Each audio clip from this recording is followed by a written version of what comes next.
Alright. Isaac Newton was born on December 25th, 1642. He died on March 20th, 1727.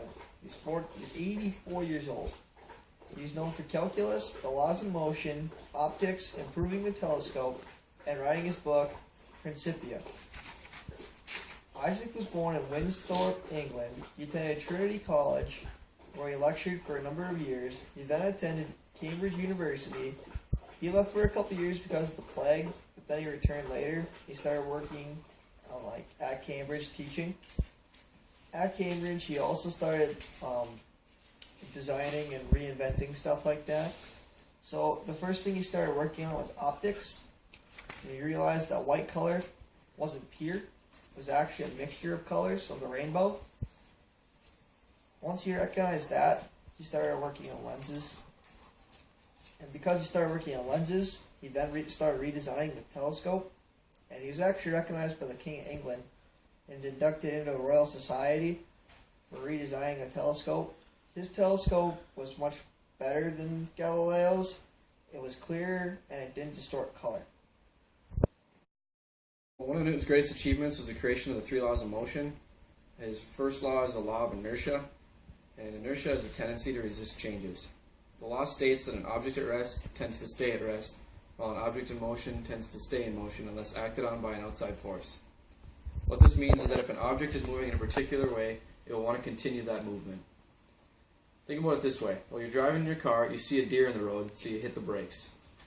When you do this, there's an unbalanced force between the tires and the road. However, you get pushed forward into your seatbelt. This is inertia. Your body wants to keep moving the way it was moving before you hit the brakes. Another example is you want to get ketchup for your fries, but the ketchup is in the bottom of the bottle. So what do? You'll probably turn the bottle upside down, thrust it downward, and stop sharply. The ketchup sloshes to the downward, and you can enjoy your fries thanks to inertia. So what we're doing is demonstrating Newton's first law of motion, which says that an object in motion tends to stay in motion. And you're going to see that when we push the chair, it's going to run into this table over here. And then the books are going to slide from the chair onto the table. There we go. So what we're going to show here is inertia. And you can see that when I hit the bottom washer, the rest stay on top and just drop down.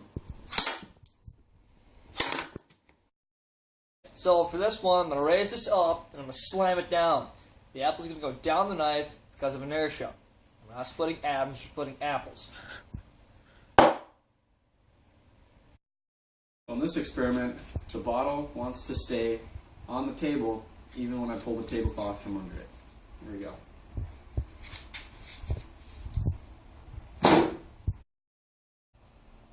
Okay, so I'll put a Coke bottle on there. Just try to one-up Carl. See if it works. Because Grant one-up me, now I gotta one-up him. Added a few more things to our table here. See if it still works.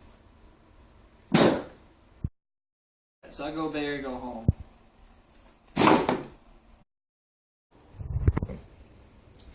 Alright, go ahead.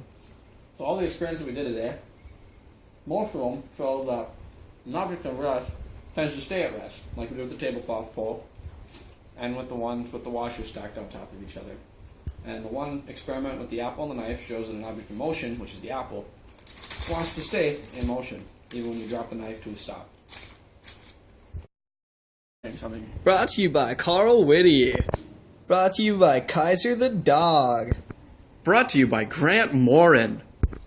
And brought to you by Fig Newtons. We know we're overpriced, but we're